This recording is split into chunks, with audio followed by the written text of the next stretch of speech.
And we're back. Thank you for staying with us here on Pan-African Morning. To all of viewers across the world, we certainly appreciate it. Check your time with ours.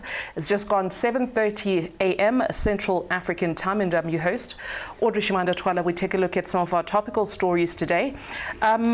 Just a couple of days ago, we read an opinion piece, and I'll read it for you, for those of you who haven't been able to get a hold of it, for the benefit of our viewers. The ECG, this is by ANDILE MNXITAMA. He is the president of Black First Land First Movement. He says, ECG filling up the FNB Stadium. This is over 100,000 people. A massive economic loss for the city of Joburg if this event stops. And this loss is likely to be the gain of Lilongwe, Malawi's capital. The population size of Lilongwe is about 1.2 million people. The average 100,000 people to 50% of the city's population. You can imagine the massive economic spin-off: accommodation, food, travel, mementos. It's a massive tourism boost, just thinking purely economics now. Only a foolish government can let go of such massive economic benefits. Of course, it's talking about the arrest of Prophet Bushiri and his wife, and of course them bailing out, pun intended, and going back to their country of Malawi while they were still under bail here in South Africa. A lot of outcry that we've heard from a lot of South Africans saying they must be brought back, they must be extradited, they must come back and face the law. He's looking at it from another angle. Well, we have him joining us live virtually on Zoom. Very good morning to you, ANDILE. Thank you for joining us. The stance that you have taken on the Bushiris is not new to you. You've always supported them from way back when they had court cases of corruption and fraud and all these things that have been around them that involve the criminal justice system.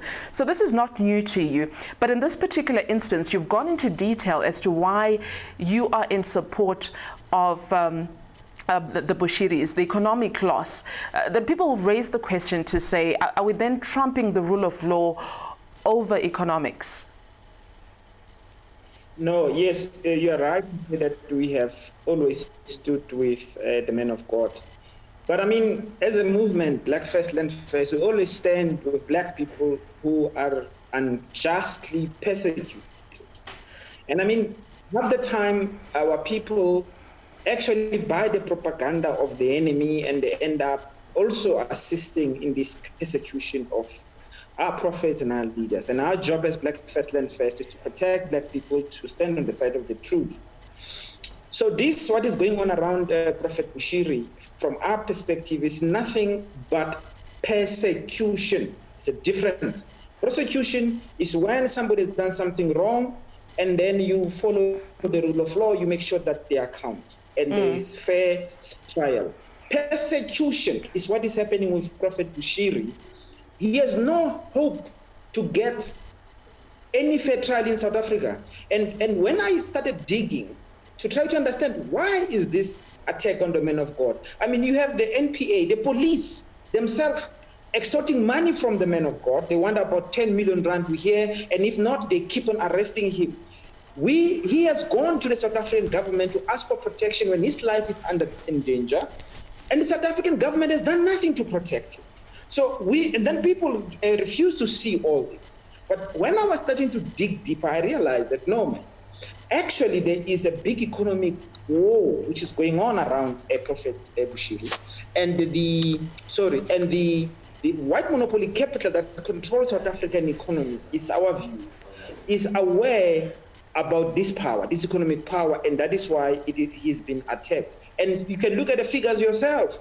I mean, the crossover, as we know, it's something that comes to it brings about 100,000 people in the city of Johannesburg, number of days.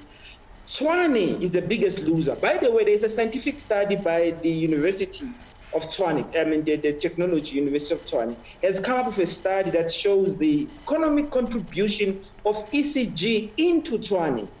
For instance, every month, 10,000 tourists come into Tshwane, and they stay for a number of days. Of course, that means that the city benefits. But every weekend, over 60,000 people gather at church on a Sunday. You can imagine the economic spin-off of all that on a day where in South Africa there's no economic activity. So we are simply saying, you know, this persecution, which is senseless, of Prophet Bushiri, forcing him out of the country. Of course, he's done the right thing to leave the country. I would do the same thing, and he's protected by law. If you are not being protected and there's no possibility of a fair trial, you, in terms of international law and our laws, you can leave a country. And that's what is done. South Africa is hosting, by the way, a number of people who have run away from their countries, right?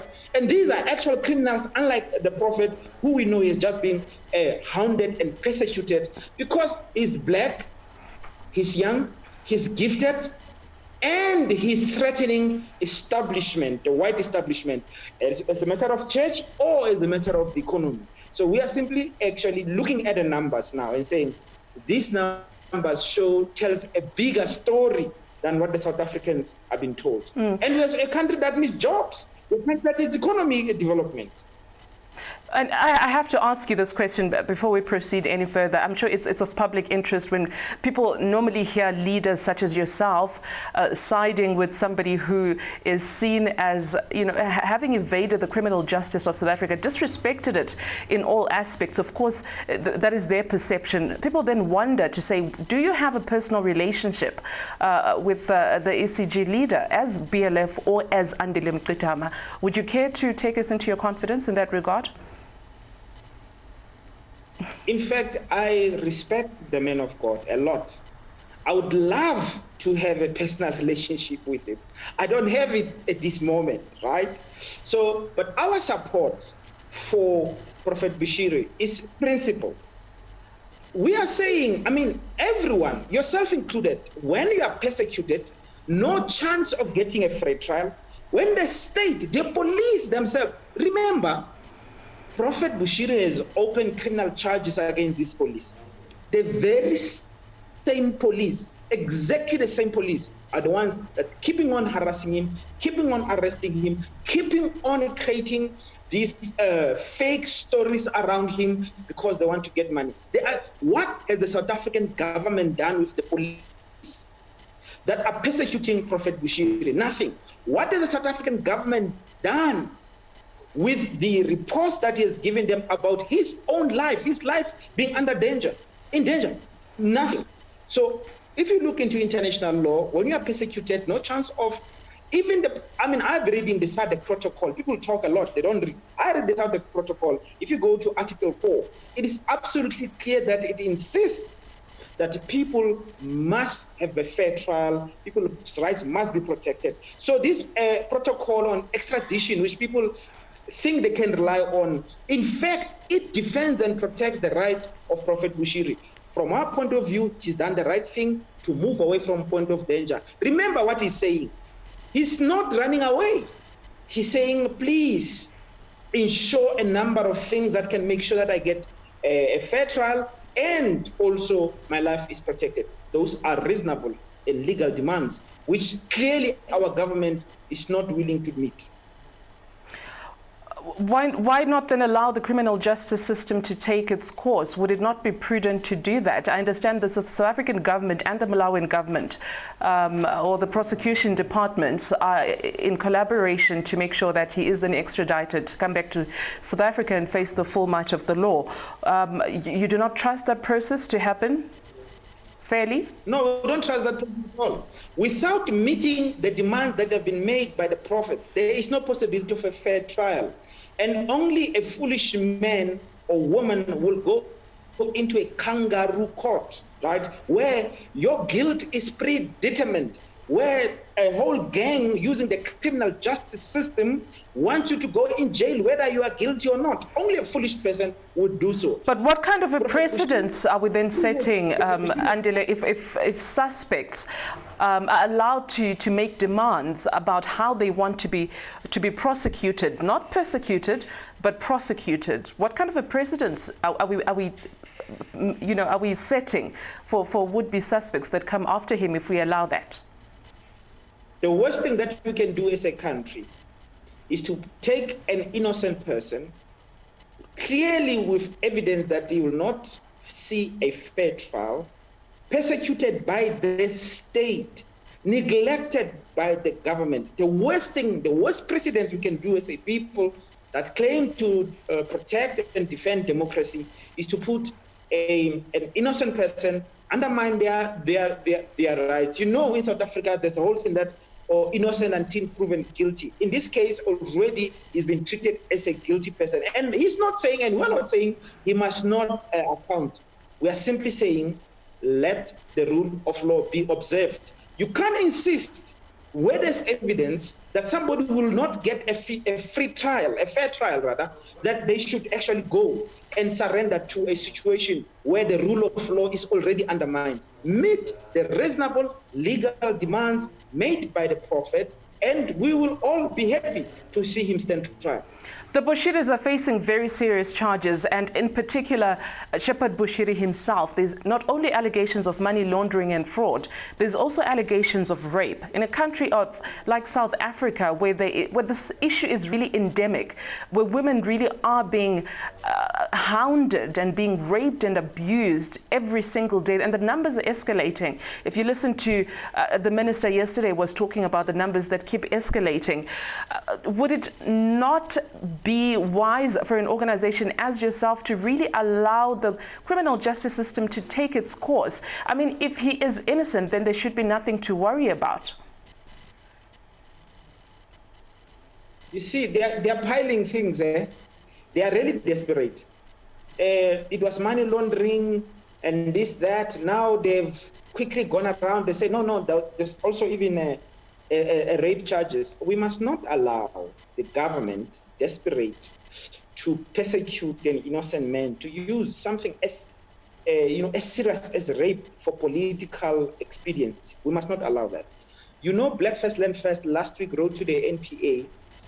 We're asking them to take seriously gender-based violence. You know, a white woman has, in South Africa, been found guilty, confessed to woman trafficking, child trafficking, keeping people as prostitutes in South Africa, in Cape Town. A white woman has been found guilty. Do you know that our criminal justice system has said she can go home, right? We have written to the NPA to say, take these questions seriously, take these matters seriously, but they are not. What they are doing, they're using rape, which is a very serious matter, a matter which, of course, is very emotional, correctly so. They're using it to try to tarnish the name of the Prophet. This is the worst thing that our government can do to victims of rape, using rape as a political tool. This is shocking. This is evil. This must be rejected. They are throwing everything at the man of God just to try to make him look bad, because, of course, they got nothing on him. That is why they have these contrived cases. 5 white men from the NPA has been assigned to the Prophet. 3 white prosecutors have been assigned. So this is a whole racist, anti-black project to attack a successful man, because he's got his success without the help and control of white people in a country. Right, ANDILE, I just want to read this comment from one of our viewers as we're slowly running out of time. Jessica Clark says, this economic spin that you are talking about only benefits the Bushiris and his immediate people, sadly, at the expense of gullible and desperate people. How do you respond to that? It's very interesting. People who go to white churches, people go to the Catholic Church, which is should be shut down, by the way. Just to look at the evidence of the people talking about gender-based violence, the rape, the systematic rape of children by the Catholic Church priests, the systematic raping of nuns, women in that church. The fact that the Catholic Church, the Anglican Church, the Lutheran Church in South Africa, the NG Kerk, these churches, these white churches, are based on colonialism, land theft, slavery of black people. Up to today, they still have our land. They've not returned that land. And then you have somebody turning around and say, oh, Bushiri's got gullible members. They go to the white churches every Sunday. They never ask the question about how these churches have amassed and continue to amass the wealth that they have, and they pay their tithes without asking any question. This is racism. We know this. We are So I would then saying that we should be measured differently. I mean, if you're saying that it has happened before with white churches, then black church leaders should be allowed to get away with it. Is this what you're saying? As long as they have money, as long as they're contributing to the economy, as long as they have that power when it comes to generating jobs, then they shouldn't be held accountable if they commit a crime just because they're black. No, we're exposing the hypocrisy. The hypocrites who claim to be fighting for justice and calling people gullible. It's an insult. You are saying people who are going to a particular denomination are gullible when there are all these other churches with all this bad history are continuing to run as is up to today, and you turn around and insult people because you are threatened. Young black professionals are flocking to ECG because they find a spiritual expression there. And these old white colonial racist churches are losing out. That is part of the battle that we have here. And we will not allow the persecution of a black person because it threatens white interests. In fact, every single black person in this country who stands for some kind of black empowerment is being demonized, is being vilified and criminalized. So this is not a special case of Prophet Bushiri. And in every instance where that has happened, we have, as a movement, Black First, Land First, stood up on the side of the truth. And our consciences are absolutely clear. We will stand with the men of God in this instance. And as I say, the more I look into what is happening around Prophet Bushiri, I am shocked by how systematic the attack is. Well, thank you for your insights, Andile. We'll have to leave it. There's so much to talk about, of course, but we appreciate you coming on to Pan-African Morning and explaining your opinion piece. For those of you who want to read the rest of it, it's called Black Opinion, right? Correct? Yes, in Black Opinion, you will get it. You'll get the link there, yes. Yes. Well, thank you for explaining that to us. Of course, you know, it's a very emotive topic, and people have different opinions, and it continues to be one until we see the end of it. We appreciate you talking to us. Mr. ANDILE MNXITAMA is the president of Black First, Land First. Good morning to you. Feel the heat. You said you love me. I do. Sure. Yeah. Leave my house and you go. Oh, no, you don't. Get out of my way. Get out. That is an abomination. All the love you promised me. Do you have a boyfriend? Yeah? Feel the excitement. You don't know how I've been longing for this. Feel the heat with Starsat. Make massive moves. I feel confident. I feel like I can take on the world. So you're telling a story through your clothes. Such a professional, you wouldn't even know. Criticism is one of my biggest motivations. Darling, you want to be a model? Like, oh my God. I'm glistening. The fashion industry needs people with beautiful faces. I would pay thousands of dollars for that look. Make massive moves with Starsat.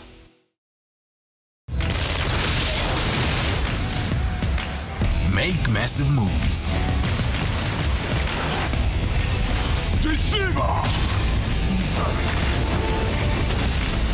There isn't any time to waste then. We can't save everyone in this war. One moment, that's all we got. You're locked in here with me.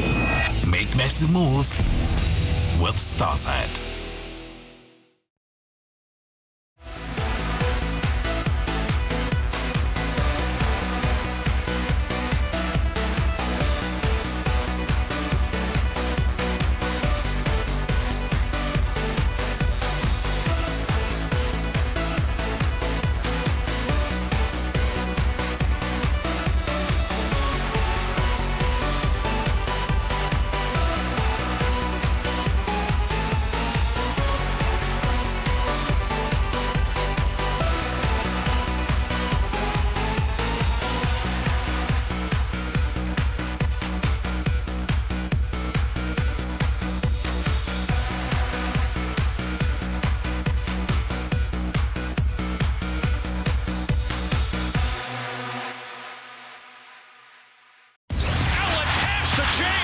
Make massive moves. Oh my God!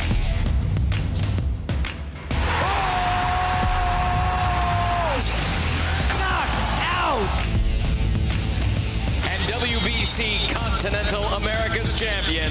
That was delightful. Make massive moves with Starsat. Make massive moves. How can you say that? That is what it is. Your mother eloped with someone else. I just think this is such a genius idea. I think it's amazing. I can be happy. It's inside you. It's inside of all of us. It's about cooking smart that are nutritious and delicious. President Trump acknowledging the coronavirus death toll could be significantly higher. You don't want to do this. There is nothing you can take. Surviving roommates scared. The heavyweights arrive. Inside, finds Pachulia, blocked by Jane. This is the will of God.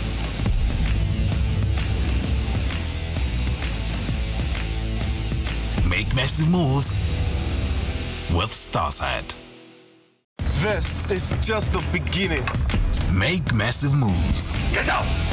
Get out of this place! I love you. Do you love me? Yes. I like this. Someone stole from me yesterday. It was not my fault now. Eh? Leave me or I blast your head! No, don't shoot, sir, please! Please don't kill us. I'll give you anything you want. Make massive moves with Starsat.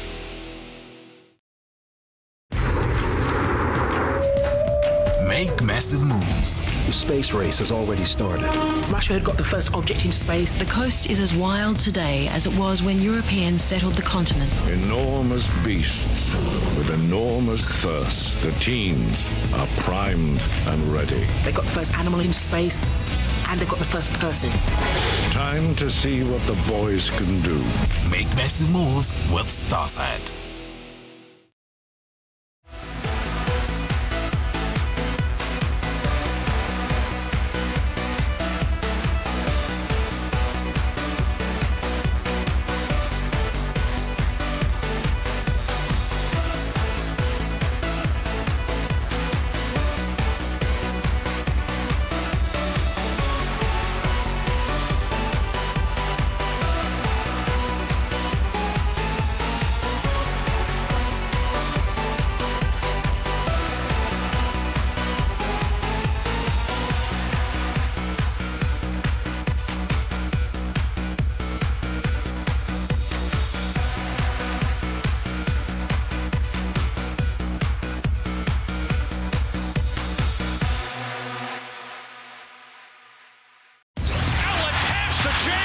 Make massive moves. Oh my God!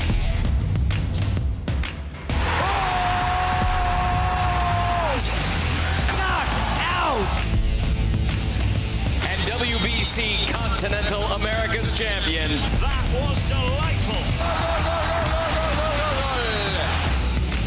Make massive moves with Starsat. I want you to eat healthy food because it's delicious. Make massive moves. Would you like another one? I love it. I love this soup. This is amazing. The grits are so creamy. Oh, I take pride in my grits. so flavorful. I think that looks wonderful. Yeah. It's so incredible.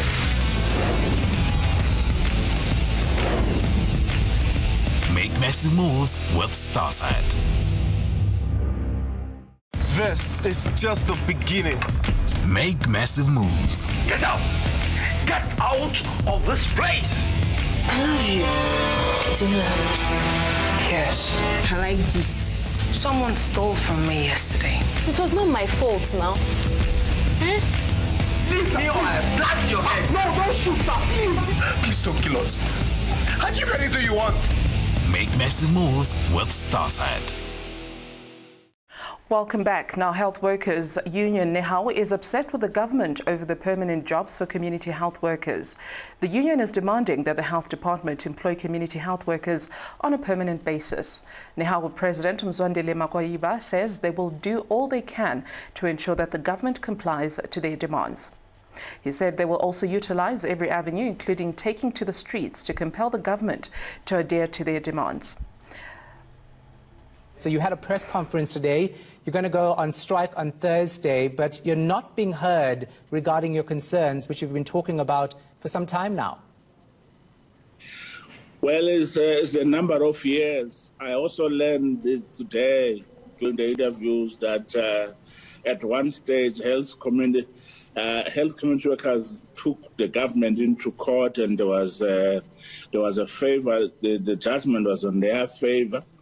I must say that I missed this, but I've asked my legal department to go and find this judgment, and if we do, we're going to do different fight. One will be, should this be found, one will be to take this matter into court and ask the state to comply. And then while we busy struggle to making sure that health community workers are being made permanent and absorbed. Well, the African National Congress Secretary General Ace Magashule has publicly apologized for the utterances that he made 2 weeks ago in Bloemfontein while addressing his supporters. This after his court appearances. A group of ANC members at Ngaka Mudiri Mulema region in the northwest complained about his comments and requested him to retract them. During his address, Magashule said the ANC in the northwest could not function without the former Premier Suprema Umapilo. They have divided Northwest. We can't fix anything in Northwest without Comrade Supra being there. We are Murati, it's okay.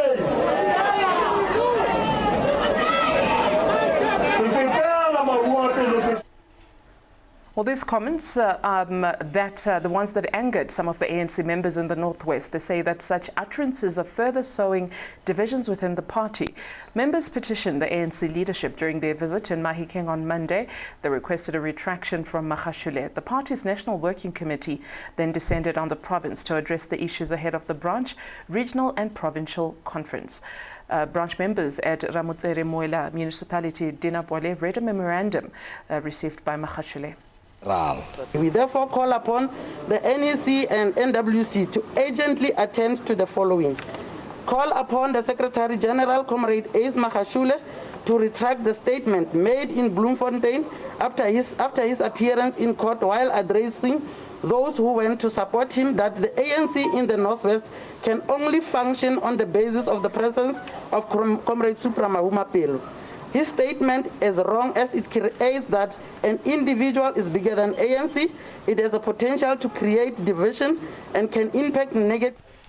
Now for some sporting action before we hit the top of the hour. The Birds triumphed 1-0 thanks to an 86th minute winner from Joseph Mhlongo, this at the Dobsonville Stadium, to condemn Chiefs to their second loss of the season. Chiefs have managed just 3 goals in their opening 5 matches this season, one of which was an own goal. The defeat was Amakosi's second of their campaign, along with an opening day 3-0 thrashing by defending champions Mamelodi Sundowns. Chiefs have managed to draw 2 draws and a single victory to date. Gavin Hunt's men have remained in the 11th place in the standing with 5 points, having played 1 more match than the teams below them in the standings. Now for their fellow Soweto rivals, Swallows, life back in the top flight, is progressing a lot better. The win moved the Dube Birds into top sport in the log on the 11 points after 3 victories and 2 draws. Following their CAF commitments in the coming weeks, Chiefs will next be in the league action on Tuesday, December the 8th, against Black Leopards. The kickoff is at 7:30 p.m. Central African time. Meanwhile, Swallows will next face Golden Arrows on Saturday, December 5th at 3:30 p.m. So if you want to watch that game, make a date with them. Chiefs coach Gavin Hunt once again lamented poor officiating, stating that it feels let down as his team had a goal disallowed. And with that Pan-African morning sporting action, it brings a wrap to today's program. Thank you for being a part of it. We certainly appreciate it. We're back again tomorrow, same time, same place. For myself, AUDREY CHIMWANDA-THWALA, the amazing team behind the scene that makes it possible to bring you this show every morning from 6 o'clock to 8 o'clock. Have a Pan-African morning and remember to be kind to one another.